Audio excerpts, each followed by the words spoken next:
I'm worried about something like this happening to my kid. Clearly, the Democrats were the purveyors of this notion, along with the huge disservice they did to the Me Too movement. Most people still vote Democrat. I don't know. I keep going back to the vast middle, the people who don't care about a party. Yeah, I mean, I think there's like a lot of people, maybe like, I don't know, somewhere around 10% of the country, I would say, is like middle, because you get like 30-40% Republican, and you get like 40 some odd percent like strong Democrat, and then like those are all the people who are going to be won over. But when you said like what, like a lot of people are saying what would happen to my son, I think like the majority of people understand, or I mean they don't have to, like this was not like if their son did like exactly what Brett Kavanaugh did, supposedly, like it would be obviously a bad thing. But a lot of people's sons don't run for the or become judges and don't apply to the Supreme Court. Like no one was saying that, or no one was actually really expecting, in my opinion, Brett Kavanaugh to get like thrown in jail. Like this was an event that happened like 30 years ago, and I mean, I'm sure like if Brett Kavanaugh, like if he knew that he did it, he probably would be apologize for it. He would be like regretful, maybe doesn't remember it. I don't even know. But like the thing is, I just don't think that anyone wants to like really punish him. But like this is a job interview. Like you're applying for the Supreme Court. You're supposed to have somewhat kind of a higher character. So like forget a higher character. You're supposed to have a character that's like good, and like the way like you act like that when you're accused of something for a job and as high as like probably like some of the most powerful people in the country, up there with the president, like when you're up for that job and A, you behave like that in the hearing, and B, you're accused of what you're accused of, and C, you're accused of lying multiple times, like that's not conduct that you get in the Supreme Court. And the fact that Republicans were just able to push them through like that was, I think that is what really pushed off the Democrats. That wasn't easy. That took a lot of work to get Brett Kavanaugh confirmed. I think someone like Susan Collins was going to probably vote yes from the very beginning, though. Probably right. But being a woman, I mean, a lot of this is optics too. I believe that this became about a principle, a fundamental principle that we rely on in this country, which is, are you guilty because someone says so? And that doesn't pass muster, I don't think, not with quite a few people. Let's take politics out of it completely. Let's take the fact that it's a, quote, job interview, though I do not like that characterization. This is about a fundamental right in America, that you are not guilty until. And the circumstances are, the fact that a political bonfire was thrown on top of this, made it worse, of course. But I think there are a lot. I think this is much greater than politics in an average American psyche. Everybody I know is talking about this, even people who are not all that political. So, it certainly touched a nerve. Like a math teacher in my school was actually wearing a pin that said like little pin that said "I believe women." He's like the toughest math teacher in the school supposedly, and it was about this Kavanaugh thing. I didn't have him, but I heard about it from someone else like who was actually like there and said he gave his explanations like this is why I believe Dr. Ford, and yeah, so like it just shows you it was a big deal. Like everyone's like talking about it. People like kids like were really even talking about it because they see things. It was on Snapchat, it was on like social media, everything there.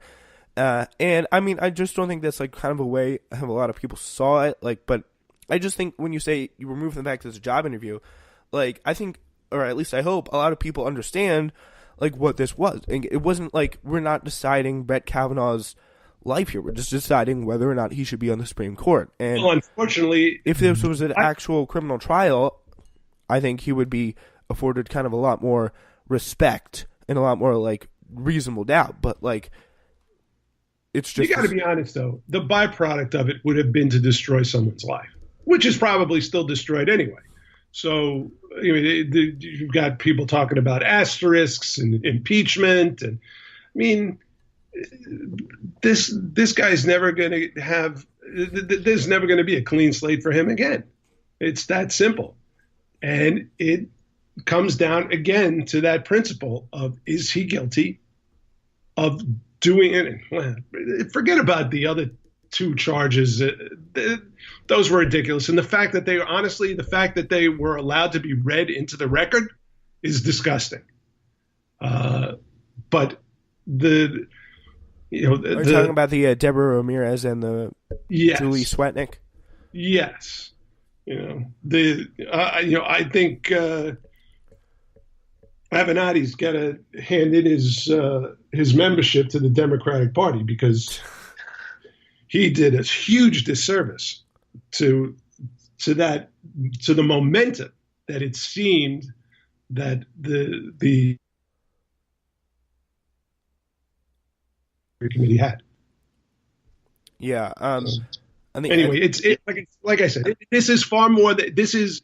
It unfortunately became political, but I think boils down to a principle that a lot of people took exception to the violation of, which is that you're not guilty just because someone says you are. Yeah, who knows what happened? Nobody is ever going to know what happened. Yeah, I think it would be very interesting just like kind of find that out, maybe just for sure. But I think people hope again that people are just gonna like consider this for what it is. It's just like, not only like this is a job, like you're saying you're interviewing for a job like packing boxes at Walmart. Like, you go through a background check. You have this on your background check. You say to them, you ask, and you completely disrespect one of the interviewers, saying like one of the interviewers is like the Democratic side of the room, right? Like, how are you supposed to come in and get the job? And you lie to them. Like, you lie to them. There's also accounts and accusations of lying. So like, I just don't see, like, that's not a good way to get coming in. Yeah, I also think that you have to earn the respect, and I don't think anybody was very respectful at all in that hearing room. Yeah, but I mean, I would say few, if not anyone, was. I think just pretty much Brett Kavanaugh was on top of the disrespect leaderboard on that day. I don't know how I'd react if someone accused me in a way that I was certain was unjust. I'd probably be a little disrespectful myself. I mean, yeah, it's only you would know. That's the thing. Only you would know really truly how you react and if those accusations were true. And the thing is, we'll never know. I mean, could he know deep in his heart of hearts that it was true or it was not true? And maybe she knows that she was lying. But we will never know. I think Kavanaugh went off the rails, and is when he started talking about, like political conspiracies. And yeah. That, I think that someone should have checked that one before he uttered that. It was his opening statement too that he supposedly wrote himself. That was off base. If anything, that's the thing that would have sunk his nomination. And then we have what he said to Klobuchar. It was just very weird all around. He did apologize after that, and I understand that he felt, and I think both of them understood what was happening. I think the media played that up a lot worse than either one of them imagined it to be. Yeah, I mean, but still, the thing is, he's in. It's just the way it works. We're going to have to vote in November, and secondly, keep a close eye on his actions once he gets to the Supreme Court, because there's a lot of key cases, especially with immigrant rights. I believe a case to do with Apple coming up that are going to be worth looking into, because the Supreme Court, like we talked about earlier, they're the reason why we have money in politics in the way we do now, because of the Citizens United decision that took place. Yeah, well, we shouldn't make entities. We shouldn't make corporate entities people. That's what you got to go back to corporate law on that one. and say that a corporation is not an individual.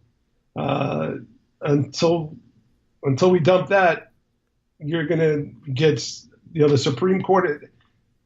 Honestly, the Supreme Court should simply be in the business of interpreting what's written and telling legislators, don't leave it to us. Go back, do your job, do it the right way. This should not be landing on us. Mm-hmm. But we have chickens for legislators. They don't want to get involved, and that's why we have no immigration policy. Nobody wants to take a stand. Yeah, and that's definitely true, because they're all worried about their election and their tight districts and all that. Exactly. Because if there were term limits have worked in certain places and not in others. But if there was no way you were returning to a job that wields untold power, even if it's local power, you might behave a little differently.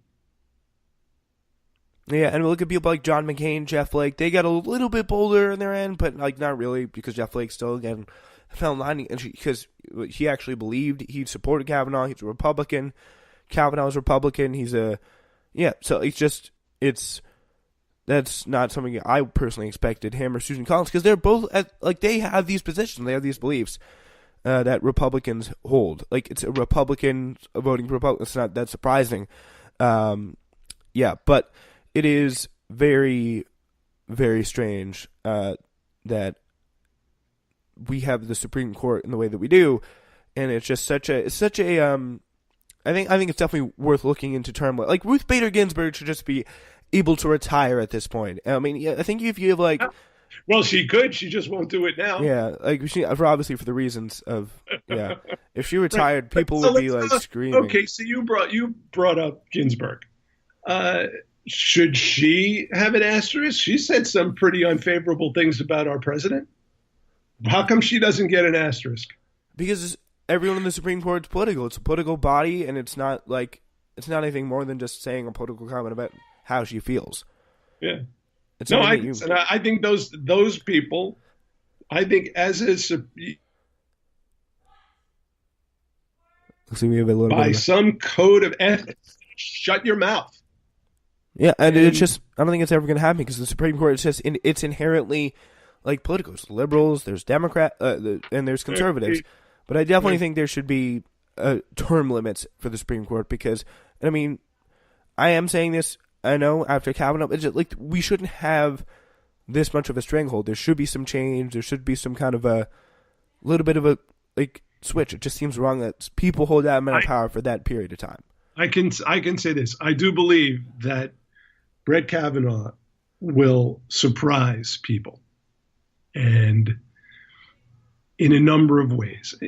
If he is truly the constitutionalist, this textualist, this literalist that everyone says he is, well, he's gonna make a number of conservatives angry sometime, and a number of liberals angry sometime. It's just how it will unfold, and it has happened. Look at Kennedy. Look at Souter.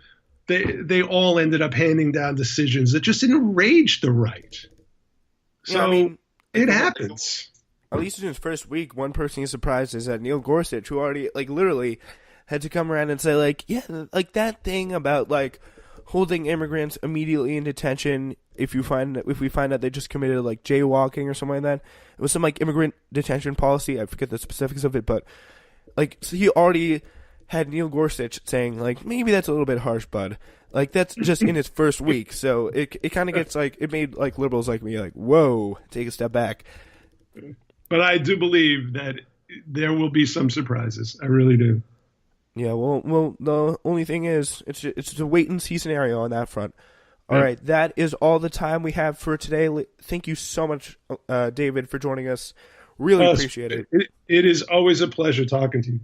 Yes, it's a pleasure talking to you as well. Thank you so much for coming on Newsflash. And that is it for us. See you on Tuesday.